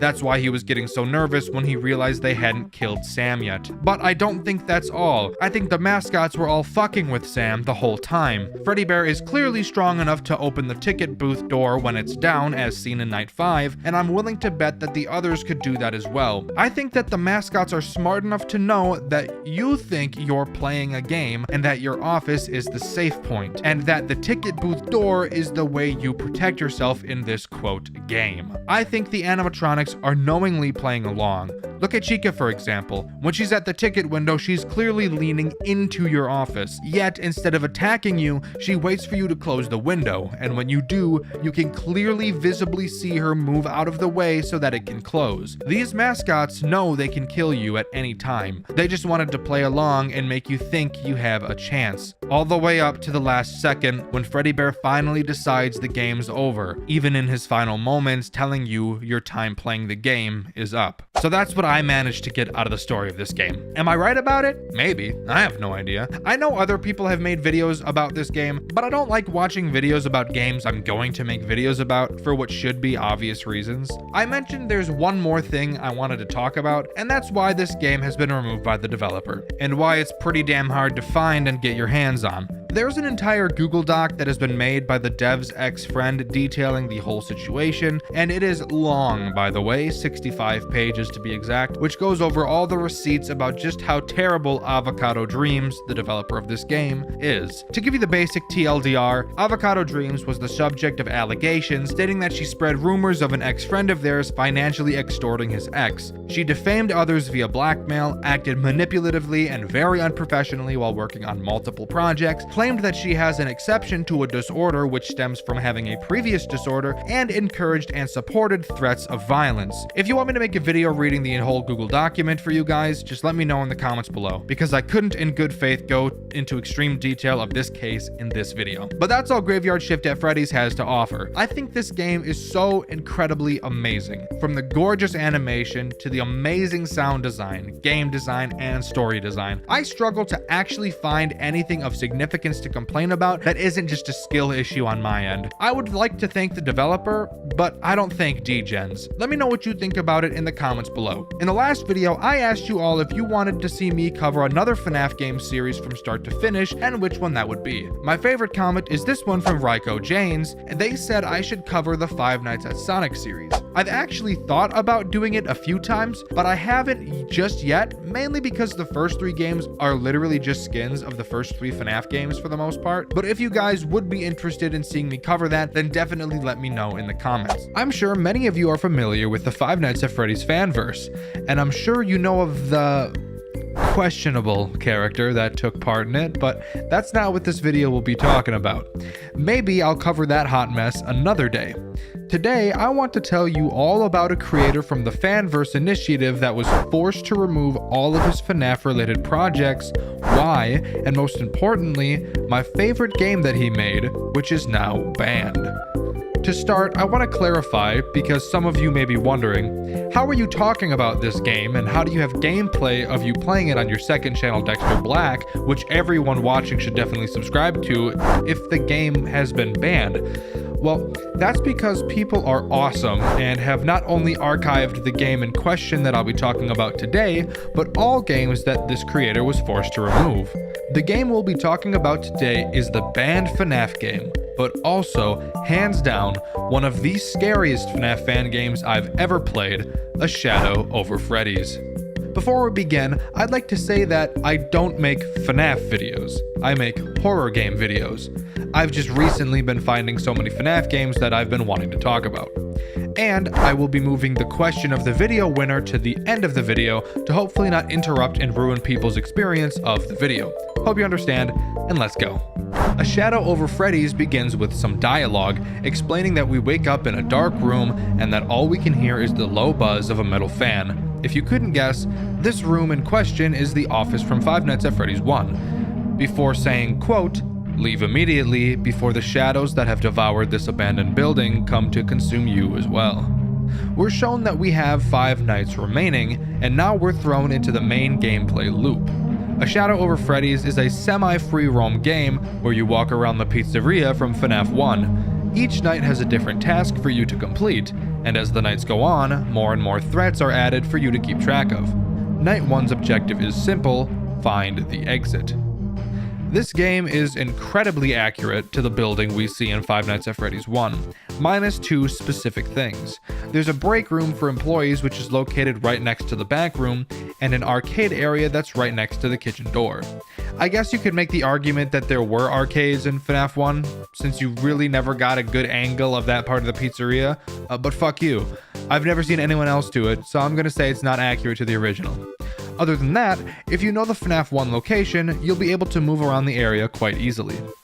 A moment ago I said that this game was semi-free roam. I say this because while yes, it is free roam, it's not free roam in the way that other free roam games are. You're still moving from screen to screen like you do in Sister Location, but there's no set path you're forced to take and you can go wherever you'd like. You're equipped with a flashlight and you'll very soon notice that the pizzeria is dark. Like, really fucking dark. Like the night. Like black. Like charcoal black. Batman black, some would even say.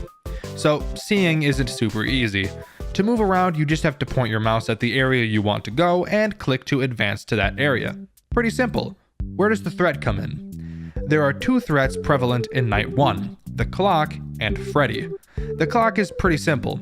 Rather than having to survive until 6 AM like in most FNAF games, you only have until 6 AM to complete the task you have to complete. If it reaches 6 AM and you still haven't completed your task, the game is over. As each night goes on, the clock moves faster and faster. The other threat this night introduces is Freddy. Freddy has a chance to appear in any room that you are in. When you see him in your room, you have to point your flashlight at him until he goes away. And this is when you'll notice that the animatronics in this game aren't really animatronics. Instead, they're shadows. Get it? Like A Shadow Over Freddy's? Like the name of the fucking game? Laugh. You better fucking laugh. Here's something I found interesting about Freddy, and 2 of the other animatronics in this game. Unlike most FNAF games where your reaction time needs to be on point, there's really no need for that in A Shadow Over Freddy's. The animatronics don't care if you're standing right next to them for 10 years. Instead, if you move to another area of the map while Freddy was previously in the same spot you were, that's when he'll attack you. So now you start to understand why the clock will eventually become a huge problem. Because every time you enter a new area, which I promise you is very often, you'll have to do a full 360 moving your light up and down to make sure Freddy isn't in the room with you. And with how slowly you turn, I promise, the experience will not be very enjoyable. Another thing to note about Freddy, he's very quiet. Typically when I talk about FNAF games, I almost always mention the sound cues the characters have. But not Freddy. Freddy has no sound cue letting you know that he's in the same area as you, at least not from what I could tell. So you'll really have to give yourself terrible motion sickness as you crank 90s in every fucking square inch of the pizzeria. Now, the objective. Each night has a different one, and night 1's is just to find the exit of the establishment. If you know the FNAF 1 layout, you should know where to go. Go out of the hall, walk into the party room, walk to the opposite wall of where you entered, and go to the right corner of the room by the bathrooms, and there you'll find the exit door. Walk through, and notice that the exit has been boarded up. Shit. As you attempt to turn around to find a new exit, this happens. That right there, if you can't tell, is the marionette. Oh, lanky fuck. When you see the marionette in a shadow over Freddy's, this is how you know you've successfully completed the objective of the night and will be moving on to the next one. But not before the puppet offers to tell you a story to clear your mind. I'm not going to explain the story to you. I think it'd be much better if you just experienced it for yourself. There once was a little kid who liked to play with his toys by his lonesome. He lived with his family in a small peaceful house outside of town surrounded by forestry. The home's backyard was his personal stage, where he played with his figurines of various shapes and sizes, making plays which were acted out for his enjoyment alone. Although he was alone, he was content in living out his youth playing with the plastic friends his parents had gifted him with. They were a small mannequin, a stuffed teddy bear, a porcelain dress-up doll, and a toy robot. But one day, the family's pet dog stole one of his toys during his playtime. Into the woods, he excitedly ran away with the toy robot, prompting the kid to chase after him to reclaim his friend. Annoyed by the dog's playful attitude, the kid caught up. Grabbing the toy from the thief's mouth, he began to pull. Oh, to be young and carefree. A kid and his dog playing tug-of-war in the back garden of their house with no one to interrupt them. Seems like a wonderful memory, doesn't it? The dog, excited to receive the attention it craved from the young master of the house, refused to lose this game they found themselves playing. The toy robot was almost free from the dog's mouth when... Relieved to have gotten his friend back, the kid wiped the pool of drool off the toy robot with the bottom of his shirt. He walked back home, leaving the animal twitching helplessly on the grass, with barely enough room left in its swollen neck to let out a pitiful, dry howl. The kid, arriving back out from the trees, positioned the toy robot back where it was on his makeshift stage and continued playing. Later that afternoon, the parents had found the body of the dog. They buried it where it stood. A brief overview. A young boy liked to create plays with his toys. One day, the family dog took a toy robot that the boy used and ran into the woods. The boy chased after the dog and began to fight for the toy back before eventually breaking the dog's neck to get his toy and leaving the dog writhing on the ground while the boy left it there to die. Already setting up a pretty fucked storyline. Goddamn. Can confirm my mind is not cleared, shithead. I do want you to keep that boy from the story in mind as it's very important for the rest of the game. After each night, the marionette will tell you a story, each story a continuation of the other, so you'll be hearing a lot more about this boy. Night's 2 objective is follow the music. On this night, you're introduced to a new mechanic, and a new threat is presented to you. Leaning is the new mechanic. Before moving to a new area of the pizzeria, you can hold right-click on an area to lean in and listen closely to the sounds of said area. Since it's so dark, seeing in front of you, even with a flashlight, is quite literally impossible. So leaning is what you'll have to use to make sure you don't bump into any threats. Which leads me to my next talking point. The threat introduced in Night 2. Bonnie. Bonnie works pretty interestingly. Bonnie will patrol the perimeter of the pizzeria, meaning that if you stay towards the center and never follow a wall, Bonnie will never be an issue for you. But then of course, you also have to bring up the fact that since you can't see very well at all, when you're in the center of the party room, every single area looks exactly the same, with only small differences in the party tables to let you know your position. It will become incredibly easy to get turned around and lose your position in the mental map you've been building. But how do you deal with Bonnie, you might be asking? Well, I don't know why you're asking. You're watching a video, not a live stream, so I can't answer questions live. You're just lucky enough that I happened to predict that you'd ask that, so let me explain it to you. Unlike Freddy, Bonnie has sound cues. Just like Freddy, there's a small chance that he'll spawn in the same area of the building that you are in which case you'll have to shine your flashlight at him to make him go away. If he's in the same area as you when you attempt to leave, same thing as Freddy, he'll kill you. I will say that him appearing in the same area as you is, from what I could tell, pretty low. Instead, you should be more afraid of walking directly into him. This is where leaning comes in handy. Before moving to a new area of the pizzeria, you'll need to lean into that area and listen for Bonnie's sound cue, which just sounds like he has asthma. If you hear Bonnie in one area of the pizzeria that you were going to move into, don't dipshit. Instead, maneuver your way around him. This, entwined with Freddy's checking and the clock progressively getting faster and faster as the nights go on, really start to add to the stress. You enter a new area, do your full 360 checking for Freddy. No Freddy? Awesome. Let's go west. Lean and listen for about 3 seconds. Fuck. Bonnie's there. That's the direction I wanted to go. Alright, let's go north instead. Alright, since I needed to head west, I'll try to go west again. Lean and listen. God damn it. Bonnie moved north as well. Now I have to move back down, and this can repeat multiple times, and time is not on your side. Now to talk about the objective of night 2, follow the music. It's really in place to teach you about leaning more than anything, as I failed to come up with any sort of lore implication as to why music would be playing, aside from the fact that you see the marionette at the end of each night. So when you lean into a new area, you'll most likely hear faint music playing. In most cases, there will be at least 3 areas you can always move to. You'll check each direction and listen for which way the music is the loudest. Whichever way is the loudest, that's which direction you'll go. The music leads you to 4 locations. First it leads you to the stage, then it leads you to the bathrooms, then Pirate's Cove, and finally the back room, wherein you see the marionette again, ending the night. Again, it's not a super difficult night, really just preparing you for what's to come. Before moving on to night 3, the marionette offers to tell us another story. This story I tell you is a true story I pray you never forget. There once was a boy who laid awake at night during a harsh downpour. Beneath the covers of his bed, he closed his eyes and tried to ignore the storm just outside his room. Enveloped in darkness, a sensation of creeping discomfort kept him from falling asleep. The roars of the storm were nothing compared to the restlessness that the shadows cast from the window gave him. He felt eyes watching him from afar. The boy opened his eyes and looked towards the window, but nothing was there. He tried to go back to sleep. He opened his eyes again, and out of the corner of his eye he spotted it. The hollow, white eyes of a living shadow. It appeared just as quickly as it went away, his uneasiness pushed aside by growing curiosity. The boy got up from his bed and approached the window. From out the glass he could see it, the silhouette of an animal, darker than the night around it and void of color even when light struck its frame, running off into the trees with a familiar object stuck in its mouth.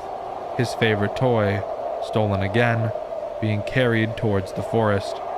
The boy couldn't help but follow along the shadow's path. The night air was freezing, brazen winds carrying countless droplets that hit the skin like marbles, their impact deafening any other sound other than the imposing thunder. Call it premonition, but he knew where the shadow had gone to. That place at the edge of the forest where he had last left the family dog. He was sure he would find it. Standing in front of the grave once more, the eyes from the shadow had gone away. In its stead, the twice stolen toy now lay on top of the muddy mount, but this time it was moving. Its tiny plastic arms flailing violently from side to side, its head rotating in place. The movements were sudden but clear. Unprompted by any outside influence, a spark of life was trapped inside this tiny vessel. Fascinated by such a discovery, he picked up the toy from the ground and held it tightly with both hands to prevent it from escaping his grasp. Smiling from ear to ear, the boy headed back home. Sick. So the boy saw the shadow of his dog in the window of his bedroom holding his toy again. He went out to the grave where the dog was buried and found the toy again, only to notice that it was moving on its own. So the dog possessed the toy robot. Interesting. We'll keep that in the back of our minds. Now let's move on to night 3's objective, enter the kitchen. If it wasn't obvious, all you have to do in this night is find a way into the kitchen. But of course, as I bet you suspected, a new threat is introduced, and judging by the theme of the night, I'm betting you can guess who it is. Chica. Chica's mechanic is incredibly similar to Bonnie's. Rather than patrolling the perimeter of the building, Chica instead patrols the center. So no matter where you are in the building, you're always at a risk of bumping into an animatronic. The way you can tell if Chica is in front of you is the same as Bonnie. Just lean into the area and listen for Chica's sound cue, which you'll be able to tell is notably different from Bonnie's. There's only one other small difference between Bonnie and Chica. If you stay in one area for too long, Chica will just walk into the same area as you, and if you don't flash her before moving to another area, it's game over. Now, I have a theory. I think originally Chica was meant to be the exact same as Bonnie, except she patrols the middle of the map, but FNAF added the moving mechanic to prevent a soft lock that can easily happen. Let me tell you about it. So, I should say that Bonnie and Chica can go anywhere in the building. It's just much more common for them to patrol their previously stated areas. And because of this, if you're in one of two specific areas, those two being the stage and Pirate's Cove, you might notice something interesting. There's only two directions you can possibly move in, and there's a pretty common chance that both Bonnie and Chica will be in both of these areas that you can move to, and that you would literally be unable to move without dying, since the animatronics only move when you move. So, I believe that Chica's movement mechanic was added specifically so that if you were to get stuck in a situation like that, you could stand in place and wait for Chica to move into your area, flash her, and then move to the area that she was previously in. Doesn't sound too hard, and it isn't, but this brings up another mechanic in this game that I've failed to mention thus far. In A Shadow Over Freddy's, there's this super epic, radical, and cool mechanic where if you stay in one area for a prolonged period of time, the clock will actually begin to move faster the longer you stay in an area. So constantly moving is the best way to slow the clock down. But of course, as I just mentioned, there's a chance that Bonnie and Chica will body block you all seductive-like, licking their lips and shit, and make you wait upwards of 10 seconds for Chica to move to your area. And 10 seconds is enough to make the clock speed up dramatically. So here's a tip. Unless you absolutely have to, try to avoid going on stage and to Pirate's Cove. Now for the objective, entering the kitchen. You'll notice that if you just try to go to the kitchen and open the door that you can't. However, you may also notice that a key outline has appeared at the bottom of your screen. This is to let you know that there is an item you need to pick up, in this night obviously being a key. This key is located in the break room that I mentioned at the beginning of the video.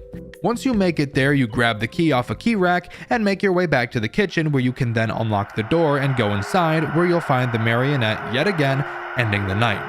But before we can move on to night 4, we have to listen to another story, so buckle up, grab some warm milk and a banky, and let's listen to this shit. There once was a young man who had grown hungry for knowledge. Growing into adolescence, he had isolated himself from his family, focusing instead on his passion for the unknown, the spiritual, the place of mystery he had come to know years ago. In a box under his bed, he hid his secret away from all others, his living plastic friend, still thrashing and writhing inside. Every night he observed his movements intently. The young man spent entire days away from home, reading and studying about spirits and vessels. His interest turned into obsession, and his need to understand grew. Alas, it was all for naught, as no book had the key to the answers he'd been seeking. All he found were vague rumors and legends with no instructions or explanations. Since he was a kid, the young man never saw his dad as anything more than an obstacle. He was a moody, aggressive old alcoholic who only talked to his son when he needed something to shout at. Having driven everyone that loved him away, the drunkard was worth less than nothing in the eyes of the boy. Thus, he was the perfect candidate. One day, when coming home, seeing the old man sprawled out onto the kitchen table with a bottle in hand, he decided to show dear old daddy a new way of life. Holding a small felt doll in his right hand, the teen made his way to the house's garage. After a few hours, the deed was done and the plan in action. The boy watched his oblivious father drive away in his car, unaware of the tampering that had been done to the vehicle. Sitting on his bed, the young man took his dear pet out of the box and began to press harshly on its square plastic head, As it trembled in pain, he waited on the outcome of his small experiment. Oh, the humanity. After a car accident, he recovered the doll that had been planted below the seat and returned to his home. Placing it on his desk, he watched it closely for that same spark that remained inside his robotic friend. But much to his frustration, no movement came from the doll. Nothing. The vessel he had prepared for his father was empty, devoid of even a single remnant of life. Furious by his failure, he ripped the felt doll apart and threw it aside. What a waste. From then on, he was free of the shackles of his drunken caretaker, but without the trophy he had planned to take from his monstrous act of sabotage, unflinching in his resolve and with no guilt in his empty heart, he contemplated what to do next. He killed his dad. Holy shit. How does a child know how to cut the brakes to a car? Beyond me. But let's move on to Night 4. Night 4 has the objective of find the pieces, and this is, in my opinion, the most difficult night in the whole game. But that might also be because it took me an embarrassingly long time to complete, and because of the addition of the final threat this game has to offer, Foxy. Foxy is a bitch. He's such a bitch. Let me tell you about this fuckhead. I personally never died to him, but that's because I was so paranoid about him, I made sure to keep him in complete check. Foxy, as I'm sure you could have guessed, is in Pirate's Cove. As the night goes on, you'll have to continuously go and check on him by pulling open his curtain and flashing your light at him. Thankfully, once he gets close to coming out, he plays a sound cue letting you know to get your silly ass over there and check on him. But holy shit, with how slow movement between areas is, having to check for Freddy, Bonnie, and Chica if you're on the other side of the map as Foxy as he plays his song, the spastic mad dash you have to make to the other side of the building is enough to send you into cardiac arrest, I swear to God. But for the objective, collecting the pieces. Scattered throughout the pizzeria are 5 pieces to a golden Freddy plushie. You have to move around the pizzeria and find them all, which can be pretty fucking hard. Even though they're pretty big, there were 2 I looked right at but didn't see. That's probably because the whole game is totally black and white, so making things out is obviously harder than it usually would be. You have to collect 2 legs, 2 arms, and a head. You might be wondering about the body. Don't worry, we'll get to that later. The limb locations are as follows: in the kitchen, on the stage, in the back room, and on the table next to Pirate's Cove. The head can be found in the exit area from Night 1. Thankfully, there's no specific order you have to grab them in. So, my first thought was to immediately go to the kitchen, then the exit room, then walk across the stage, and then hit the back room before quickly booking it back to Foxy to check on him and pick up the last limb, since I fully believe that is possible to do before Foxy gets out. But Foxy isn't the biggest issue in this night. No, the biggest issue in every night is Bonnie and Chica, those fuckers. Freddy, in all honesty, throughout my playthrough, barely showed up at all, which I appreciated. But Bonnie and Chica, oh my god, it's like they were fucking scheming between nights. They knew my path each time. Oh, he wants to go to the exit room? Well, let's go right in front of it and to the side of it so that he has to backtrack 2 rooms to be able to try and get to the exit from another angle. But once he backtracks a room, let's body block him so that he has to backtrack 2 more rooms. Fuck him, right? Oh no, now he spent too much time dealing with us fuckers that Foxy's about to bust all over his face. So now he's got to get to Foxy before continuing. You want to know what would be drop shit fucking hilarious? If we body blocked him every fucking room on the way there. Fucking rolling on the floor laughing ass animatronics. Fuck. So needless to say, I never got to put my perfect plan into action, and I spent most of the night going from one side of the building to the other. This is why this night is so hard. But once you've got all the pieces, we get to listen to another story. There once was a sick, twisted monster who stalked its victims from the shadows.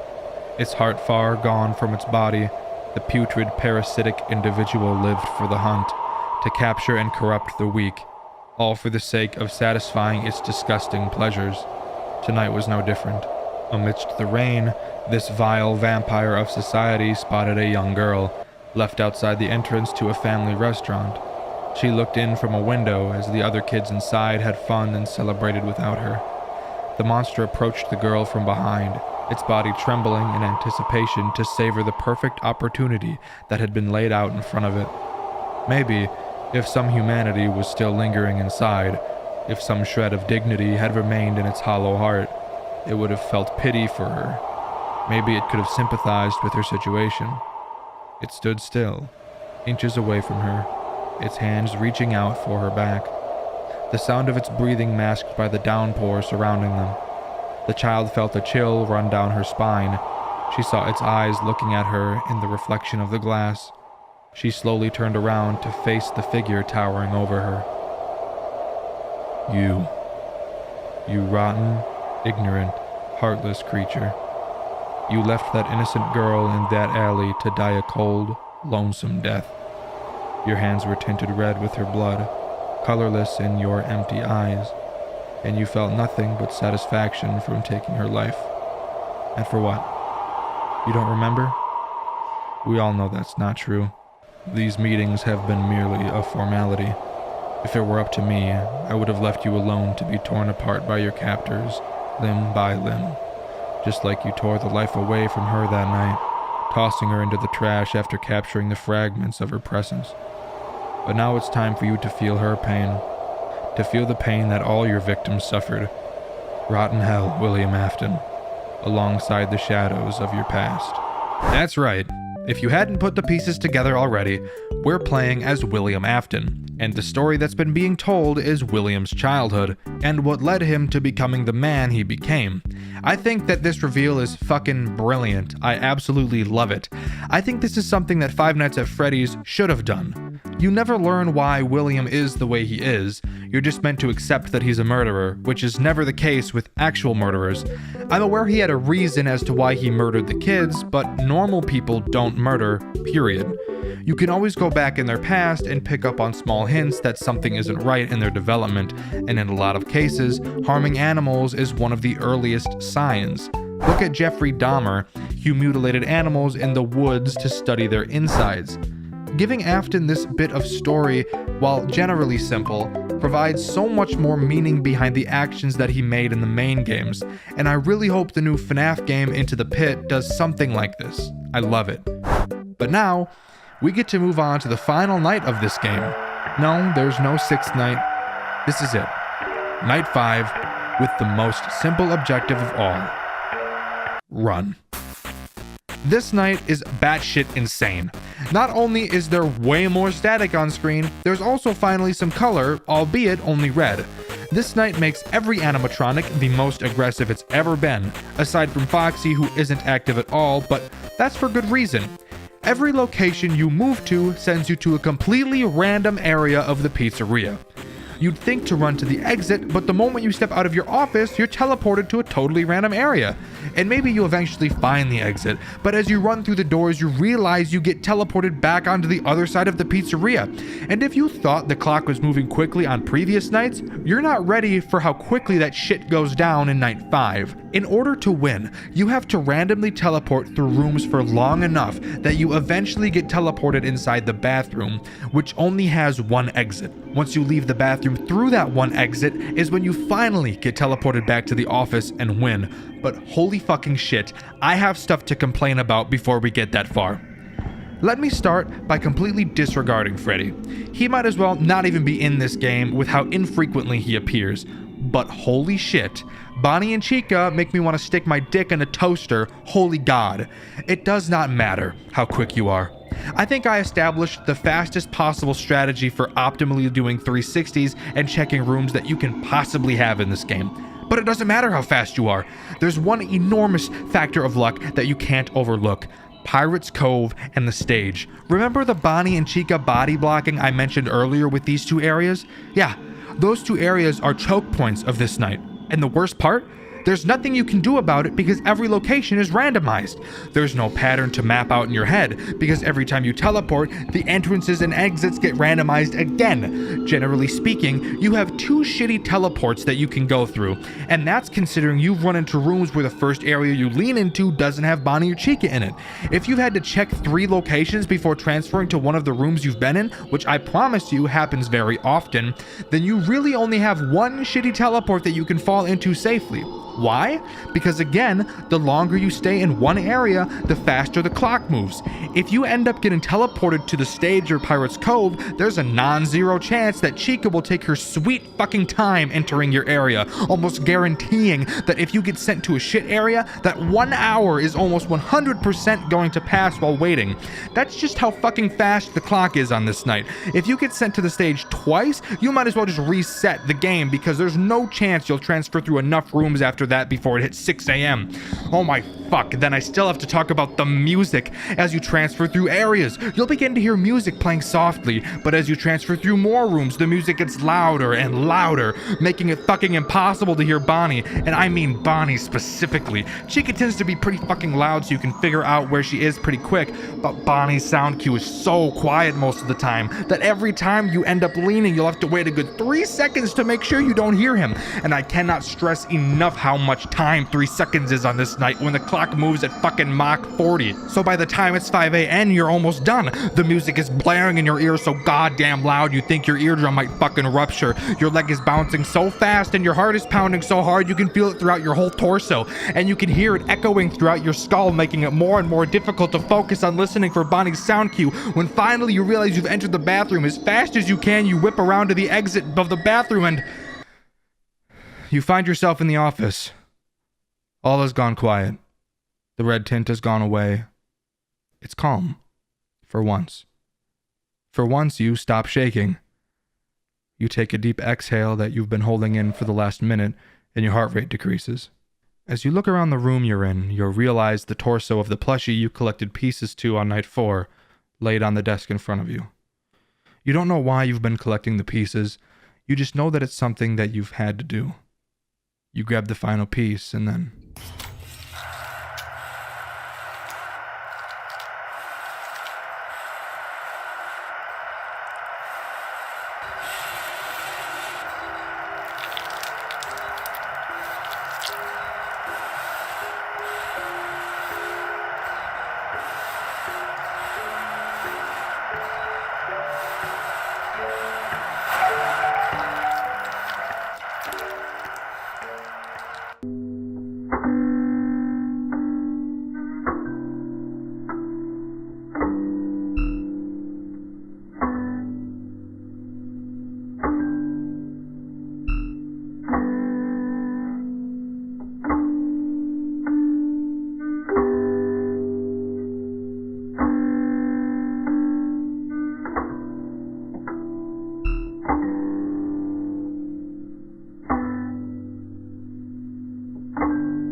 that's the ending of A Shadow Over Freddy's. I've said games were masterpieces before, but this one has to take the cake. The gameplay was never overwhelmingly difficult, and it was overall a simple concept, but this game shows you that the only thing that matters in game design is execution, and this game knocked that out of the park tenfold. This is by far my favorite FNAF fan game I've ever played up until this point. The moment I saw the Afton reveal, I just knew I had to make a video about it. I couldn't keep myself from telling someone, anyone about it, and I thank you greatly for making it this far. But I still have some more to talk about, so if you're interested, I urge you to stick around a little bit longer. You might notice on a first playthrough that upon beating Night 5, you're greeted to a screen of the plushie you built with text telling you that something is missing. And this is the part where I tell you that there's been smaller objectives I've failed to talk about thus far. The plushies of the other animatronics. Each night has a different plushie that you can find. Whichever character is introduced on a night, that's which plushie you'll have to find. Night 1 is obviously Freddy, as he's the only one who's active. You can find his plushie on the stage. On Night 2, you can find Bonnie's plushie in the storage closet in the hall. Night 3, you can find Chica's plushie in the right hall. And on Night 4, you can find Foxy's plushie in the break room. Once you've collected all of them, you'll unlock Custom Night. I personally didn't play it, but you can obviously set the main 4's AI value from 0 to 20, and you can also select up to 5 plushies you collected throughout the main game to go collect. I can only imagine that the night consists of you going to the areas you found the plushies before and collecting all of them again to finish the night while dealing with all of the animatronics at the same time like in Night 4. A super simple but nice addition to an already amazing game. I also mentioned that I thought Night 4 was more difficult than Night 5. Here's my reasoning for that. Mainly because of Foxy and the fact that you don't have to worry about where you're going. Removing Foxy from Night 5 was obviously the right decision to make, because if you didn't, the night would literally be impossible because of how random it is. But you also have to take into account that in Night 4, there are very specific areas you have to go to, and that makes Bonnie and Chica body blocking you matter way more than in Night 5, as if they body block you in Night 4, you have to actively maneuver your way around them to get to where you need to go. In Night 5, it doesn't matter where you go, as long as you go.